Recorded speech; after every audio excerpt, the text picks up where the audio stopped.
Yemen के आसमान पर छाई खामोशी अब तूफान में बदलने वाली है। हुसी क़यादत के अहम तरीन general major general Abdul Karim अल गम्मारी की इजरायली फजाई हमले में हलाकत के बाद यमन के हुसियों ने इजराइल को खुली जंग की धमकी दी है और इनका कहना है कि यह खून का हिसाब खून से ही लिया जाएगा।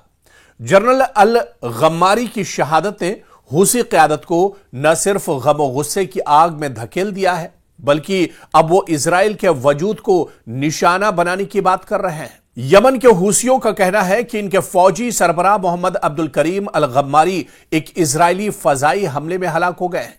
इजराइल ने इसकी बाकायदा तस्दीक की है और कहा है कि यह कार्रवाई सीनियर हुसी कमांडर्स को निशाना बनाने की मुहिम का हिस्सा थी। हुसियों ने जवाबन इंतकाम की धमकी दे दी है। यह वाकया इस वक्त सामने आया जब गजा में जंगबंदी बरकरार है, मगर दोनों जानिब से किसी नई झड़प के लिए तैयार रहने की कैफियत एक तरह से बनी हुई है। हुसी तहरीक ने यमन में अपनी पोजीशन बहुत मजबूत कर ली है। खासतौर पर ईरान के ताउन से वो न सिर्फ अंदरूनी यमन लड़ाई का हिस्सा बने हैं, बल्कि अब इजराइल के खिलाफ भी बहरी और फजाई कार्रवाइयों में मुलव्विस दिखाई दे रहे हैं। इजराइल के लिए यह बिल्कुल नई सूरत हाल है कि यमन की हुदूद से उनकी समत खतरा आ रहा है। खासतौर पर बुहैर अहमर और तिजारती रास्तों के तनाजुर में अब यह खतरा इजराइल पर लगातार बढ़ता जा रहा है और मशरिक़ वुस्ता में हुसी अब एक बड़ा चैलेंज इजराइल के लिए बन गए हैं। सिर्फ इजराइल ही नहीं, बल्कि हुसियों के इस आतंक से, हुसियों की इस लड़ाई से और हुसियों के इस जद्दोजहद से अमेरिका भी परेशान है। हालांकि आप देखिए कि मशरिक़ वुस्ता में दायरा कितना भी तंग कर दिया हो, लेकिन यह हुसी लगातार इजराइल और अमेरिका के नाक में दम किए हुए। खासतौर से मशरिक़ वुस्ता में सबसे ज्यादा अगर किसी ने बिन्यामिन नेतन्याहू को परेशान किया है तो यही हुसी लड़ाका है, जो समंदर से लेकर जमीन तक, और इसके अलावा अब हुसियों के पास लेटेस्ट टेक्नोलॉजी है, हुसियों के पास अब लेटेस्ट हथियार है और अब बैलिस्टिक मिसाइल से इजराइल के ऊपर हमला कर रहे हैं। और ऐसे में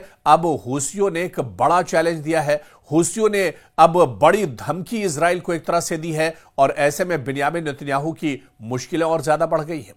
आप देखिए कि यमन के दारुल हुकूमत सना में वाक़ई एक कंपाउंड पर इजराइल ने हमला किया था, जहां अल गम्मारी मौजूद थे और दावा है कि उनका 13 साला बेटा भी इस हमले में हलाक हुआ है। इजरायली वजीर दिफा ने इसकी बाकायदा तस्दीक की है और कहा कि ऑपरेशन हुसी क़यादत को निशाना बनाने की एक कार्रवाई थी।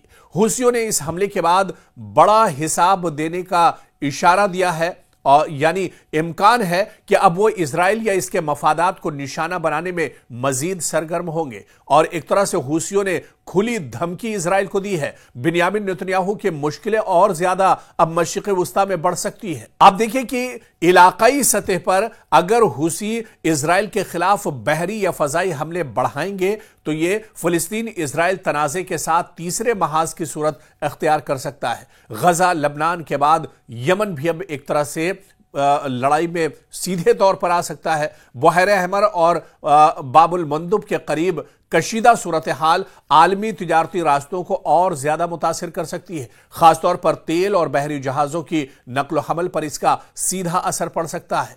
इजराइल ने अब यमन को महाज के तौर पर कबूल करना शुरू किया है और मुमकिन है कि वो यहां मजीद फजाई कार्रवाई करेगा, मगर यमन का जोग्राफिया, हुसियों की जंगी तजुर्बे और ईरान का ताउन इजराइल के लिए चैलेंज का बायस बना हुआ है। यानी इस कार्रवाई का किसी लम्हे में फैसला बन जाना एक तरह से मुश्किल है, यानी इतना आसान नहीं है। इजराइल लगातार हुसियों पर अटैक कर रहा है, इजराइल लगातार हुसियों को खत्म करने की कोशिश कर रहा है, लेकिन यमन पर एक तो इजराइल से हमला करना, यमन का जोग्राफिया काफी ज्यादा मुश्किल है। यमन के महल वकू की बात करें तो यह इजराइल के लिए बहुत मुश्किल है और इसके अलावा जो स्ट्रेटेजी और पॉलिसी जो हुसियों ने बना के रखी है यह भी इजराइल के लिए काफी ज्यादा सरदर्द है। इसके अलावा आप देखिए कि इजराइल के फासले और इंटेलिजेंस का जो मसला है वो सबसे बड़ा मसला है। यमन से इजराइल तक कार्रवाई और निगरानी आसान नहीं है इजराइल के लिए, और अगर यह तनाज़ा बढ़ जाए तो सऊदी अरब, अमारात,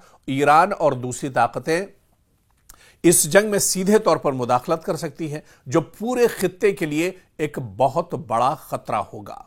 तो जिस तरह से अल गम्मारी की हलाकत हुई है।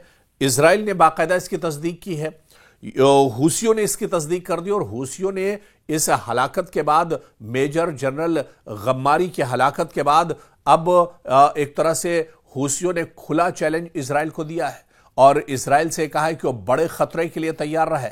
इजराइल को नेस्त नाबूद कर देंगे। बिन्यामिन नेतन्याहू यानी अभी गजा के बड़े खतरे से निकल भी नहीं पाए थे कि अब ये एक और बड़ा खतरा बिन्यामिन नेतन्याहू ने मोल ले लिया है। जिस तरह से यमन में ये बड़ा हमला किया गया और आर्मी चीफ गम्मारी को जिस तरह से हलाक किया गया है, इनकी हलाकत के बाद अब जो हालात हैं पूरे मशरिक़ वस्ता के, पूरे खित्ते के और ख़ासतौर से इजराइल और यमन के बीच एक तरह से टकराव बढ़ता जा रहा है।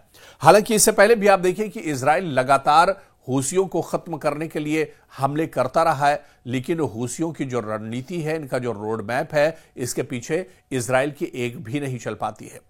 आप देखिए कि ये जो हमला है, मशरिक़ वस्ता की जो मौजूदा सूरत हाल है, इसको देखते हुए यह सिर्फ एक वाकया, ये सिर्फ एक हमला नहीं है, बल्कि यह खित्ते के ताकत के तवाजुन, जंग की नौयत और आलमी सियासत की तस्वीर बदल सकता है। हूसी तहरीक ने इजराइल को साफ इशारा दिया है कि वो सिर्फ घेरे में नहीं रहेंगे और इजराइल ने यह भी साबित किया है कि वो दूर दराज महाज से खतरे को नजरअंदाज नहीं कर रहा है। अगर दोनों तरफ से तहम्मुल और हिकमत अमली का फुकदान रहा तो यह तनाज़ा बड़े पैमाने पर एक तरह से तब्दील हो सकता है। लेकिन अगर वक्त पर सालसी मुआहदे और बैनुल अक़वामी ताउन सामने आए तो इस सूरत हाल को एक महदूद तनाज़े तक रोकना एक तरह से मुमकिन हो सकता है। लेकिन अब हूसी दरअसल किसी की मानने वाले नहीं है और हूसी, इससे पहले आपको याद होगा कि साल 2023 में जब हमास और इजराइल के दरमियान जंग शुरू हुई थी, उसके बाद से ही ये हूसी एक तरह से एक्टिव हुए थे। हालांकि मशरिक़ वस्ता में हूसियों का एक बड़ा दायरा है, हूसी बहुत पहले से यहां पर एक्टिव रहे हैं, लेकिन जब से हमास और इजराइल के दरमियान जंग छिड़ी थी, जब से गजा पर इजराइल ने हमले तेज किए थे, उसके बाद हूसी अपनी पूरी ताकत के साथ एक तरह से मैदान में निकल आए थे और हूसियों ने सबसे पहले इजराइल और अमेरिका के लिए बहर अहमर यानी रेड सी में मुश्किलें खड़ी की थी और उसके बाद कभी इजराइल के किसी शहर पर, कभी इजराइल के किसी एयरपोर्ट और एयरबेस को हूसी निशाना बनाते रहे और हूसी इससे पहले भी लगातार हमले करते रहे। और आपको याद होगा कि हालिया चंद महीनों की अगर बात की जाए तो हूसियों ने जिस नौयत के हमले किए हैं, ये एक बड़ा चैलेंज इजराइल के लिए बन गया है, क्योंकि हूसी अब खुद साख्ता जो रॉकेट्स हैं, उन लोकल रॉकेट से हमले नहीं कर रहे हैं, बल्कि अब हूसियों के पास भी बैलिस्टिक मिसाइल हैं, ऑटोमेटिक मिसाइल्स हैं और इन मिसाइल के जरिए से वो हमला कर रहे हैं। पिछले दिनों जिस तरह से इजराइल पर हमला किया गया और इजराइल के अंदर कई लोग एक तरह से हलाक हुए इस हमले में और कई लोग जख्मी हुए, यह हमला भी दरअसल बैलिस्टिक मिसाइल से किया गया था। और आपको बता दें कि इजराइल का एयर डिफेंस सिस्टम भी इस मिसाइल को नहीं रोक पाया था।